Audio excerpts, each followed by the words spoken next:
Good morning.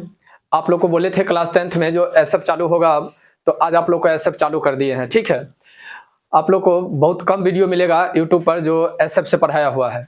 ठीक है, आज आप लोग को भी हम चालू किए हैं एसएफ से। अगर आप लोग साथ देंगे, जैसे जहां तक लगातार में आज होती है वहां तक तो हम बता ही देंगे, फिर जो क्वेश्चन बचेगा आप लोग भी घर पर प्रैक्टिस करेंगे। अगर घर पर प्रैक्टिस करते हैं तो बहुत हद तक आप लोग को आगे की ओर क्वेश्चन बढ़ता चला जाएगा एसएफ में। और जब अगर मन से एसएफ अगर बना लेते हैं यानी स्टूडेंट फ्रेंड्स, तो आपको एनसीईआरटी में कहीं से प्रॉब्लम नहीं होगी। ये बात समझ लीजिए। एनसीईआरटी में क्या है, जो आप एक क्वेश्चन बनाते हैं फिर दूसरा क्वेश्चन नए पैटर्न पर आ जाता है तो वहां पर थोड़ा मिस हो जाता है। लेकिन अगर आप ये एसएफ बना लेते हैं तो एसएफ में एक क्वेश्चन पर 5 क्वेश्चन बनाने के लिए दिया हुआ है। जैसे अगर आप 8.1 अगर लेते हैं तो उसमें आपको 10 से 11 क्वेश्चन ही मिलेंगे मात्र एनसीईआरटी में, लेकिन इसमें आपको 50 प्लस क्वेश्चन मिलेंगे। तो ऑटोमेटिक है एक क्वेश्चन इक्वल टू 5 क्वेश्चन, यानी एक क्वेश्चन पर 5 क्वेश्चन आपको बनाने के लिए मिल रहा है। तो अगर मन से बनाते हैं तो मैथ आसान हो सकता है। बिहार बोर्ड में मैथ ही सबसे ज्यादा बच्चा अगर फेल करता है तो वो मैथ में फेल करता है, और इसका रीजन हो जाता है बच्चा का कॉन्सेप्ट नहीं क्लियर रहता है। ठीक है, अगर अभी आप लोग से पूछा जाए जो sine cos tan cot sec cosec का मान मतलब ये क्या होता है फार्मूला त्रिकोणमितीय अनुपात में, तो टोटल स्टूडेंट बतला देंगे लाल कक्का। लेकिन अगर वही बैठाने के लिए कहा जाए तो सर नहीं बनता है, और इसका रीजन है जो आप लोग मन से देखते नहीं है क्वेश्चन को। तो एक ही क्वेश्चन को बार बार अगर बनाने के लिए अगर कहा जाए तो हमें लग रहा है जो आप लोग को आसानी से समझ में आ जाएगी। ठीक है, तो एसएफ चालू किए हैं। देखिए एक्सरसाइज 8.1 में कहता है किसी समकोण त्रिभुज की भुजाएं ज्ञात रहने पर उसके किसी न्यूनकोण के त्रिकोणमितीय अनुपातों के ज्ञात करने पर आधारित प्रश्न। यानी एक समकोण त्रिभुज में तीनों भुजा दिया हुआ है, इसमें निकालना नहीं है भुजा दिया हुआ है। वैसे आपको पिछले क्लास में भुजा कैसे निकाला जाता है, पाइथागोरस प्रमेय क्या है, sine cos tan cot sec cosec का ठीक है फार्मूला क्या लगता है, ये पिछले क्लास में बतला दिया गया है आप लोग को। ठीक है, एक बार अभी आप लोग को केवल हल्का फार्मूला बतला देंगे और क्वेश्चन हम डील करने के लिए चलेंगे। देखिए पहला क्वेश्चन जो है उसका फिगर बना हुआ है, इसमें 5 दिया हुआ है, इसमें 3 दिया हुआ है, इसमें 4 दिया हुआ है। ठीक है, और दे करके उसके बाद बनाने के लिए दिया गया है। अब आप लोग कहेंगे जो सर ये तो हम लोग बना चुके हैं, लेकिन याद रखिएगा जिंदगी में समझ गए ना, कभी कभी रोते हुए इंसान को भी हंसना पड़ता है। उसी प्रकार से आप लोग बना भी लिए हैं, फिर भी आप लोग को बनाना है, क्योंकि जितना बार बार प्रैक्टिस करेंगे उतना ज्यादा आगे की ओर निकलेंगे। अभी आप लोगों का शुरुआती क्लास है, अभी मन लगा करके मेहनत करने का समय है। अभी का अगर मेहनत आपको अगर रंग ला देती है तो वो पूरा अंतिम तक आप लोग रह जाएंगे। ठीक है, तो चलते हैं। सबसे पहले आप लोग को फार्मूला लिख देते हैं, फार्मूला लिखने के बाद आगे की ओर चलेंगे। कोई दिक्कत क्या? ठीक है, देखिए सबसे पहले जो है फार्मूला साइन थीटा बराबर पी बट्टा एच, कॉस थीटा बराबर बी बट्टा एच, और टेन थीटा बराबर होता है आपको पी बट्टा बी। ठीक है, और थोड़ा देख लीजिए इधर से, इधर हो जाएगा आपको साइन का उल्टा इधर कर लेते हैं, कॉसेक थीटा बराबर हो जाएगा एच बट्टा पी, उसके बाद सेक थीटा बराबर हो जाएगा आपको एच बट्टा बी, और कॉट थीटा बराबर हो जाएगा आपको बी बट्टा पी। इसी के अलावा एक और फार्मूला है, और वो है आपको कर्ण का स्क्वायर बराबर लंब का स्क्वायर प्लस आधार का स्क्वायर। ठीक है, लंब का स्क्वायर प्लस आधार का स्क्वायर। अगर इतना फार्मूला अगर आपको क्लियर है, इतना फार्मूला क्लियर है, तो उम्मीद करते हैं जो एसएफ बुक में लगभग 10 से 15 नंबर क्वेश्चन तक आपको आसानी से बन जाएगा। अब देखिए छोटी छोटी बातें हैं, जैसे आपको मिलेगा 3 कॉट थीटा बराबर 4, तो आपको मालूम है ना जो ये दोनों के बीच में गुना का चिन्ह है। अगर गुना का चिन्ह है तो यहां पर हम लिख सकते हैं कॉट थीटा इक्वल टू 4/3 लिख सकते हैं। अगर ये बातें अगर समझ रहे हैं तो एक और क्वेश्चन मिलता है आपको tan theta equal to 0.5।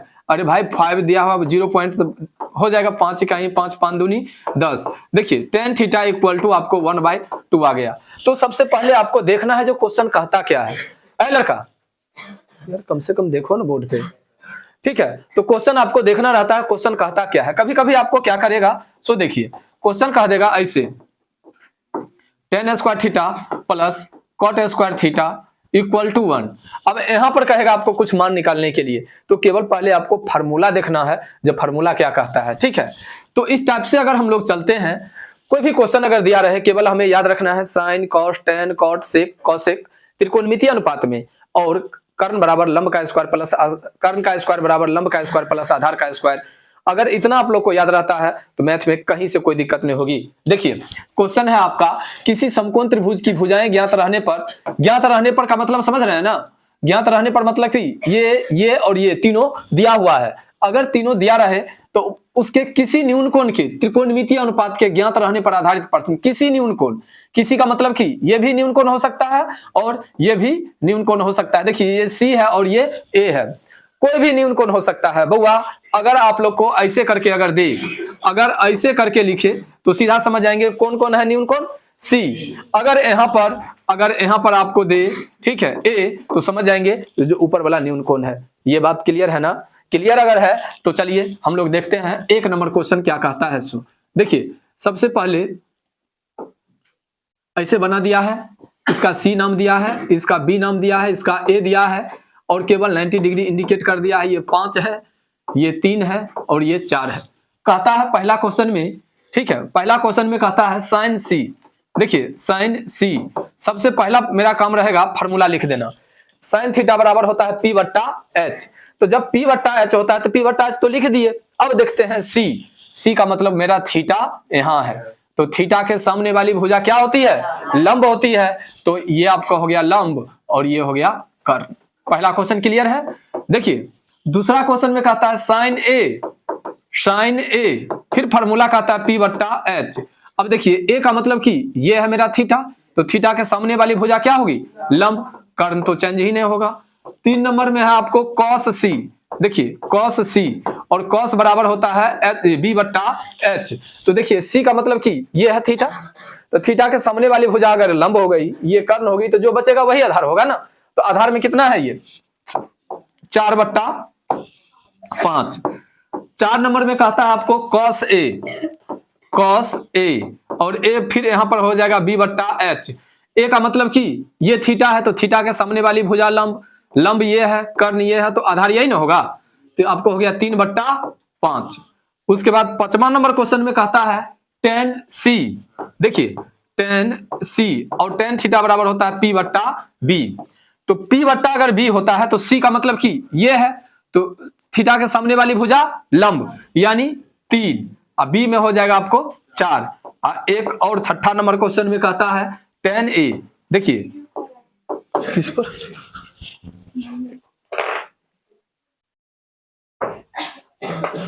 tan ए, अगर tan ए बराबर अगर होता है तो यहां पर हम लिखेंगे P बट्टा बी। P का मतलब यहां पर देखिए थीटा ये है, तो थीटा के सामने वाली भुजा क्या हुआ? लंब, तो यानी 4 बट्टा 3।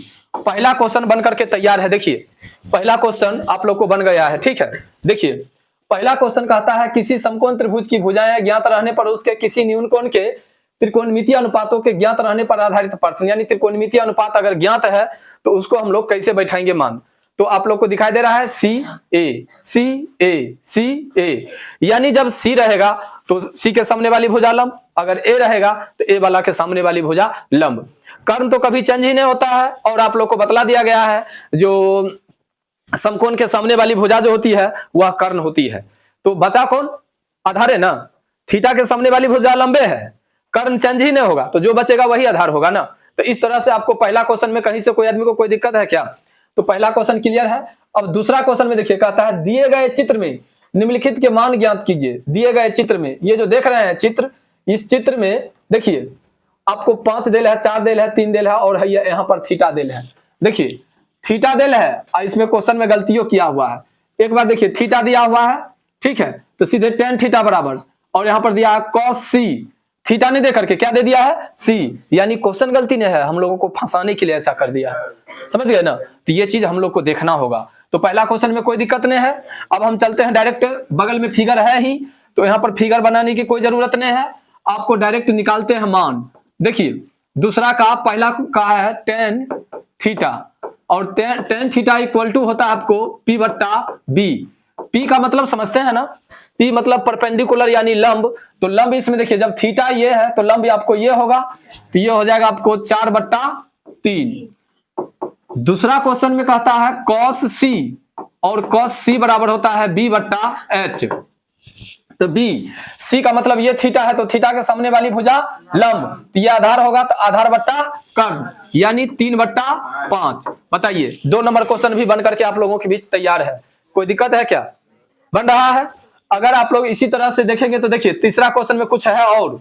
अब देखिए जैसे जैसे हम लोग धीरे धीरे ऊपर की ओर जा रहे हैं, अब क्वेश्चन में कुछ आ रहा है जान, दिए गए चित्र से निम्नलिखित के मान ज्ञात कीजिए। अब दिए गए जो चित्र है ना, इसमें मान निकालना है। तो देखिए इसमें तो तीनों मान दिया हुआ था, तो जब इसमें तीनों मान दिया हुआ था तो हम लोग आसानी से बना लिए थे, लेकिन इसमें तो दुइये को मान दिया हुआ है। तो सबसे पहले हमारा काम रहेगा ये मान निकालने का ना। आप लोग को कहे थे, जो याद रखिएगा, अगर लंब या आधार निकालने के लिए कहे दोनों में से कोई एक भुजा, तो कर्ण माइनस निकालने वाला भुजा या दिया गया भुजा, ये नहीं दिया गया भुजा माइनस कर्ण, क्योंकि एक समकोण त्रिभुज में सबसे बड़ी भुजा आपको कर्ण होती है। तो जब एक समकोण त्रिभुज में सबसे बड़ी भुजा कर्ण होती है तो कर्ण में से हम घटाएंगे, इसलिए याद रखिएगा ये चीज। अब हम चलते हैं 3 नंबर क्वेश्चन की ओर। देखिए 3 नंबर क्वेश्चन में सबसे पहले फिगर बना लेते हैं। फिगर बनाने के बाद नाम दिया हुआ है सी, बी और ए। हो गया, ये 12 है और ये 13 है। क्या निकालना है आपको? BC। तो BC बराबर हो जाएगा, देखिए यहां पर बहुत स्टूडेंट क्या करते हैं, 12 का स्क्वायर घटे 13 का स्क्वायर करते हैं। जी नहीं, कर्ण का स्क्वायर घटे लंब का स्क्वायर करेंगे। अब देखिए 13 का स्क्वायर 169, 12 का स्क्वायर 144। अब 169 में से 144 गया तो 25, और 25 का वर्गमूल कितने? 5। पहले चलिए एक काम खत्म हो गया। अब हमें तीनों भुजा मालूम चल गया। अब निकालना है कौन चीज का? साइन ए, इसका मतलब sine theta, tan theta, tan A minus cot C. तो सबसे पहले हमें निकालना है जो मान, उस मान को देखते हैं। देखिए पहले कहता है साइन थीटा, और साइन थीटा बराबर होता है P/H। तो P में क्या है? 12/13, एगो हो गया। दूसरा कहता है टेन थीटा, और टेन थीटा बराबर होता है P/B। तो P में 12, कौन सी? अरे ये क्वेश्चन है, ये क्वेश्चन और यहाँ है, हाँ दिया हुआ है थीटा। चलिए थीटा के सामने वाली भुजा लंब, तो लंब में आपको कितना हो जाएगा? 5, इसमें 13, इसमें देखिए लंब हो जाएगा 5, आधार हो जाएगा आपको 12। दोनों क्वेश्चन हो गया, अति उत्तम, आप लोगों ने थीटा को पहचाना। चलिए अब देखते हैं एक और क्वेश्चन है, इसी में कहता है टेन ए माइनस कॉट सी। देखिए ten A minus cot C, ten ए सबसे पहले तो फॉर्मूला लिखते हैं P/B और B/P। ए का मतलब की थीटा, ये थीटा, ये तो थीटा के सामने वाली भुजा लंब, कर्ण चेंज ही नहीं होगा तो आधार में 12। अब देखिए सी का मतलब थीटा, ये तो थीटा के सामने वाली भुजा लंब, तो बचा के आपको आधार में 5 और P में 12। वाह, 12 का एलसीएम कितना? 12, तो 5 घटे 5 यानी 0/12, यानी 0 लिख सकते हैं, नहीं तो यहां पर भी काट सकते हैं, जैसे आपको सुविधा लगे वैसे काम आप कर सकते हैं। ठीक है, और इस तरह आपको 3 नंबर क्वेश्चन भी बन करके तैयार हो गया। बताइए 3 नंबर क्वेश्चन में कोई आदमी को कोई दिक्कत क्या? धीरे धीरे समझ में। हाँ तो 0 आएगा नहीं, अरे 2 में से 2 गया तो क्या बचेगा? तो फिर 5/12 में से 5/12 चला जाएगा तो क्या बचेगा? तो जरूरी नहीं है जो वहीं पर काट देना, इसलिए नहीं काटना क्योंकि अगर ये आदत बनी रहेगी तो कहीं पर भी काट दोगे। तो बाय प्रोसेस आना, क्योंकि हम लोग क्लास 10th में पढ़ रहे हैं। ठीक है, और क्लास 10th में सिस्टम से बनाना है क्वेश्चन को, ये नहीं जो डायरेक्ट देखे और आंसर अगर समझ में आ गया तो आंसर लगा दें। ठीक है, वो ऑब्जेक्टिव लेवल कंपटीशन में होता है, या हम लोग को भी अगर देगा कंपटीशन लेवल का तब हम लोग ये काम करेंगे, वरना अभी नहीं।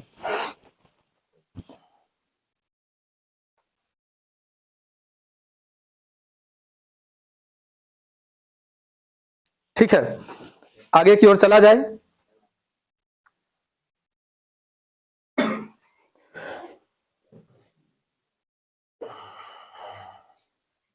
देखिए आगे क्या कहता है। अब क्वेश्चन नंबर कितना? 4 में कहता है त्रिभुज एबीसी का कोण बी समकोण है। देखिए 4 नंबर क्वेश्चन में बी कोण समकोण है, पहले बी कोण दे दीजिए समकोण, उसके बाद ए बी, यहां पर ए दे दीजिए तो ये हो गया 24 सेंटीमीटर, बी सी 7 सेंटीमीटर, अब ये AC नहीं मालूम है, तो सबसे पहले AC निकालेंगे। AC निकालने के लिए 24 का स्क्वायर और प्लस में 7 का स्क्वायर, तो 24 का स्क्वायर कितने 576 और 7 का स्क्वायर 7 सत्ते 49 और दोनों का ऐड हो जाएगा आपको 625 और 625 का स्क्वायर रूट 25 निकल गया ना। अब कहता है आपको मान निकालने के लिए, मान कहता है निकालने के लिए sin a cos a, sin a cos a सबसे पहले P बट्टा H और B बट्टा H हो गया। देखिए A का मतलब कि थीटा मेरा ये है, तो थीटा के सामने वाली भुजा लंब, जो बचा वो आधार ना। दूसरा में कहता है sin C cos C, sin C cos C, फिर फॉर्मूला लिख देते हैं। अब P में देखते हैं, P का मतलब कि सॉरी C, थीटा ये है तो थीटा के सामने वाली भुजा लंब यानी 24 बट्टा 25 और 7 बट्टा 25। देखिए अगर क्वेश्चन में आप लोग को अगर ठीक है फार्मूला अगर याद है और ये समझ गए जो थीटा के सामने वाली भुजा अगर लंब होती है तो क्या कहीं से दिक्कत हो रहा है क्वेश्चन बनाने में? क्वेश्चन आसानी से बन रहा है ना। ऐसे कोई स्टूडेंट जिनको नहीं समझ में आ रहा हो, सब आदमी समझ रहे हैं ना। तो अब देखिए 4 नंबर क्वेश्चन की बात खत्म होती है। 4 नंबर में 3 गो क्वेश्चन है। एक है देखिए त्रिभुज ABC में कोण C बराबर 90 डिग्री, AB बराबर 29 सेंटीमीटर, BC बराबर 21 इकाई और ABC बराबर थीटा हो तो निम्नलिखित के मान ज्ञात कीजिए। जैसे चौथा का पहला बतलाए सेम वैसे ही बनेगा, दूसरा और तीसरा भी कहता है त्रिभुज ABC में कोण A बराबर 90 डिग्री, तब sin B cos C तथा tan B के मान निम्नलिखित में से बताइए। AB दिल है 12 सेंटीमीटर, AC दिल है 5 सेंटीमीटर और BC दिल है 13 सेंटीमीटर। यानी 2 क्वेश्चन आप लोग को 4 का 2 क्वेश्चन आप लोग को HW में रहता है। क्लियर दिखाई भी दे रहा है, ठीक है। आप लोग बना करके और कमेंट बॉक्स में जरूर आंसर बतला दीजिएगा। 2 क्वेश्चन। अब हम लोग चलेंगे, आज टाइप 1 पढ़ा दिए। टाइप 1 के अंतर्गत आपको 4 क्वेश्चन था, जो कि टाइप 1 के अंतर्गत चारों क्वेश्चन आप लोग को क्लियर कर दिए। अब हम लोग चलेंगे अगला दिन टाइप 2, किसी न्यून कोण का एक त्रिकोणमितीय अनुपात दिए रहने पर अन्य त्रिकोणमितीय अनुपातों के मान ज्ञात करने पर आधारित प्रश्न। अब ये क्वेश्चन रहेगा तो ये हम लोग अगला दिन पढ़ेंगे, समझ गए। आज के क्लास में आप लोग को टाइप 1 पढ़ा दिए और टाइप 1 के अंतर्गत चौथा में 2 क्वेश्चन आप लोग को HW के लिए दिया गया है, जो कि जो स्टूडेंट के पास में बुक नहीं है, ठीक है, वो स्टूडेंट यहाँ क्लास में उतार लेंगे। जिनके पास मोबाइल है, जो यूट्यूब से जुड़े हुए हैं हमारे साथ, हुए स्टूडेंट, ठीक है, यूट्यूब पर जा करके ये दोनों क्वेश्चन को बना करके, ठीक है, कमेंट बॉक्स में आंसर दे देंगे, सर इसका ये आंसर होगा। नहीं अगर संभव है अपने क्लास के स्टूडेंट क्लास में आकर के चेक करवा लेंगे। कोई दिक्कत है क्या? तो फिर मिलते हैं कल अगले क्लास में। चलिए बाय।